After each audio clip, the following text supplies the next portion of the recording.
Hello and welcome to the Bible Difficulties and Answers podcast. I'm your host, Lance Smith. Today, we start a month of podcasts focusing on Cain, and by necessity, Abel, as the two are forever linked. We learn today about why God accepted Abel's sacrifice and not Cain's. Is it true that God accepted Abel's sacrifice as it was in blood and not Cain's sacrifice as it was just grain? Recent Christian scholarship has helped us to understand what I think is the proper meaning of God's respect and acceptance of Abel's sacrifice as opposed to Cain's. As usual, I'll present a number of different opinions from my research and conclude with my own thoughts. Show notes will include links to all we discuss. Are you ready to dive in? All right, let's learn together. Now, for clarity purposes, even though we're focusing on verse 5, we're going to go read Genesis 4 through 5 from the New Living Translation. And we'll begin here. Abel also brought a gift, the best portions of the firstborn lambs from his flock.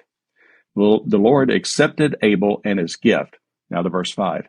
But he did not accept Cain and his gift. This made Cain very angry, and he looked dejected. That's the end of the verse.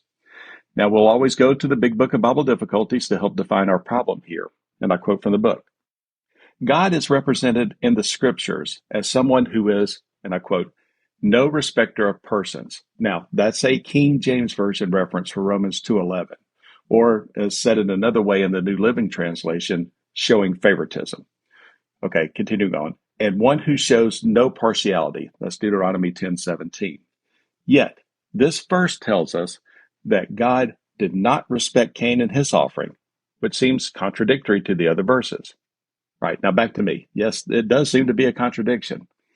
On a personal note, I, and I'm sure many others, have been taught that the reason for Abel's acceptance of his sacrifice to God was due to it being a blood sacrifice. This is due in large part to the doctrine of Christology, and that's something we discussed in last week's podcast. Simply, this means it's a reading of all Scripture as a reference to Jesus Christ. In many, many cases, that is the correct and proper reading. Sometimes, though, I think it's a bit too forced. This is one of those examples. Again, from previous teachings, we learned that Abel's blood sacrifice was acceptable to God because it acts as a foreshadowing of Jesus' blood sacrifice for all of humanity. Now, let's look at some research into this line of teaching. As an example of this thinking, let's go to gotquestions.org in a blog post titled, Why Did God Accept Abel's Offering but Reject Cain's Offering? It says, and I quote, Abel was a shepherd, and his offering to the Lord was the best portions of the firstborn lambs from his flock. Cain was a farmer, and his offering was some of his crops. The most evident difference between the two sacrifices is that Abel's offering was an animal, a blood sacrifice, while Cain's was a vegetable, a bloodless sacrifice. End of quote. Now, continuing on with some additional research, from the April 10th, 2022 webpage, Monday, Two Offerings, their lesson states this thinking even clearer. While Abel complied with God's instructions and offered the vegetable offering, in addition to the animal burnt offering, Cain neglected to do so. He didn't bring an animal to be sacrificed, but only an offering of the fruit of the ground. It was an act of open disobedience in contrast to the attitude of his brother. This story has often been viewed as a classic case of salvation by faith, and that's Abel with his blood offering, in contrast to an attempt to earn salvation by works, Cain and his fruit of the ground offering, close quote. Okay, I don't read where Abel offered an additional grain offering. Now, but that aside, for most of us, the main point given was the solution we were told, Abel, blood sacrifice, which is what God required, and Cain, no blood sacrifice, which was displeasing to God. I never completely understood the rationale behind it, but just accepted it and moved on. But that's what I enjoy so much about this podcast. I'm able to revisit these Bible difficulties and enhance our understanding with some current scholarship. Now, let's return to the Big Book of Bible Difficulties for their solution. And heads up, it's a long quote. Right, I'll begin now. First of all, in the fundamental sense of the word, God respects every person for who he or she is, a creature made in his image and likeness. If he didn't, he would not be respecting himself. But when the Bible says God is no respecter of persons, and again, remember that's how the King James Version translates it, it means that he does not show partiality in meting out his justice. As Deuteronomy 10:17 puts it, he shows no partiality and cannot be bribed. In other words, God is completely fair and even-handed in his dealings. However, there is a sense in which it can be said that God does not respect some persons because of their evil deeds. God did not respect Cain and his offering because it was not offered in faith. And thus Hebrews 11:4. Thus, the Bible also speaks of hating Esau. That's Malachi 1:3, and the Nicolaitans. That's Revelations 2:6. Not because of their person, but because of their practice. As John told the believers in Ephesus, they should hate the deeds of the Nicolaitans. God loves the sinner but hates the sin. Without a doubt, they were doing this because God had revealed to them the necessity of a sacrifice. Some wonder how Cain and Abel were supposed to know what to sacrifice. The answer is that God must have instructed them concerning the details of acceptable worship, although those instructions are not included in the Genesis narrative, close quote. Okay, back to me. Now, I absolutely love the Big Book of Bible Difficulties. It serves as a launching pad for our podcast each week. However, the language used earlier of God loves the sinner but hates the sin, this just screams 1990s type evangelism to me. Now, I'm not arguing it's true. In fact, I completely agree with it. But the aforementioned solution is just too surface level for me here as an explanation.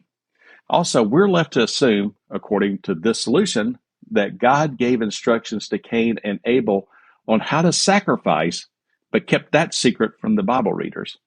I think we're missing something key here with that explanation. Now, let's unpack more of what may be the underlying reasons for God's acceptance of Abel and rejection of Cain's sacrifice from some additional research.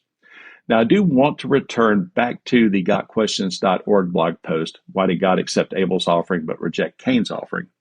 Where it says, there was something in Cain's motivation and heart attitude, and possibly something in his performance, that made his offering unacceptable to God.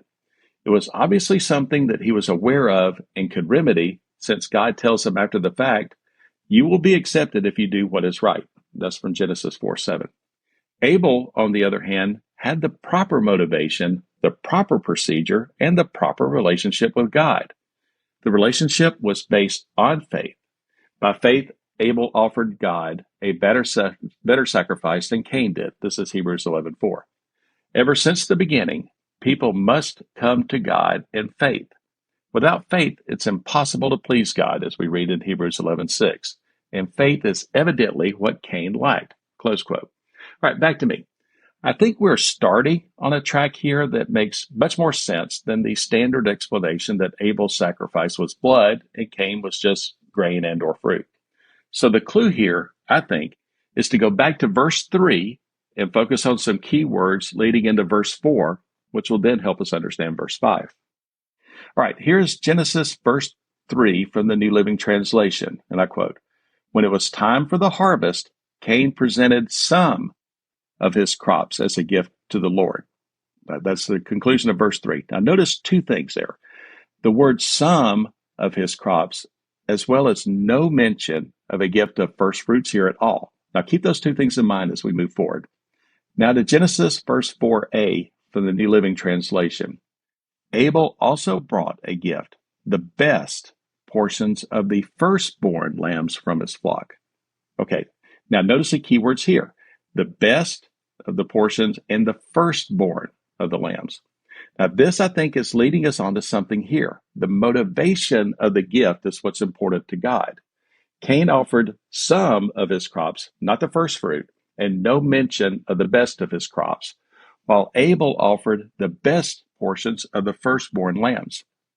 Now, this line of thought is echoed by the biblical hermeneutics stack exchange titled in Genesis 4:2-8, Why did God not accept Cain's offering? And here I quote, notice that Cain offered some of the fruits, whereas Abel offered fat portions from some of the firstborn. This difference may seem trivial, but to the Lord, it probably wasn't. A person giving up their first fruits or firstborns are, in a way, giving their best and healthiest to the Lord. So by withholding his first fruits, Cain's offering wasn't looked upon with favor as compared to Abel, who offered the firstborn of his flock, close quote. All right, now this line of thought continues in an unexpected place as well.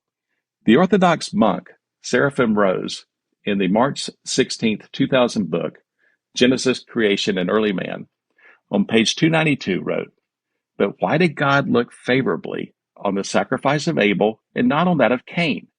Is he playing favorites?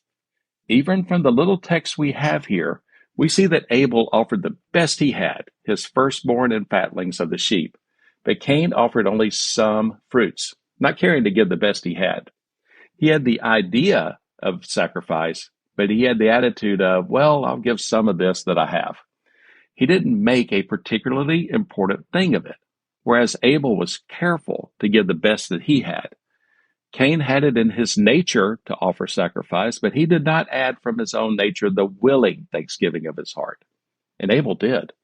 Therefore, God was pleased with Abel's offering and not Cain's, close quote. All right, back to me. So let's summarize here, because I think we have a pretty clear resolution. Again, I do not think God's acceptance of Abel's sacrifice is simply and only a foreshadowing of Christ's blood atonement for our sins. God accepted, I believe, Abel's sacrifice because of how his heart led him to give. Conversely, he did not accept Cain's sacrifice because of how his heart led him to give. The type of and quality of sacrifice is an outward expression of the inward person. Abel gave the best he had of the firstborn. Cain offered only some of what he had and not the best or first fruits at all. So back to the original question, does God show respect to certain persons? The answer is an overwhelming yes, because, and it is self-evident, looking at the heart and motivation to truly give in a sacrificial way, only a true and loving God would actually do such a thing. To me, this seems a good and proper solution to this difficult scripture. Next week, we're continuing our multi-week study of Cain and his actions by exploring Genesis 4:12 through 13. Why wasn't Cain given capital punishment for the murder he committed? You may reach us at our website, BibleDifficultiesAndAnswers.podbean.com, or you may reach out to me directly at our email address, BibleDifficultiesAndAnswers@gmail.com, with any questions, comments, concerns, fits of righteous indignation, or just to say hi.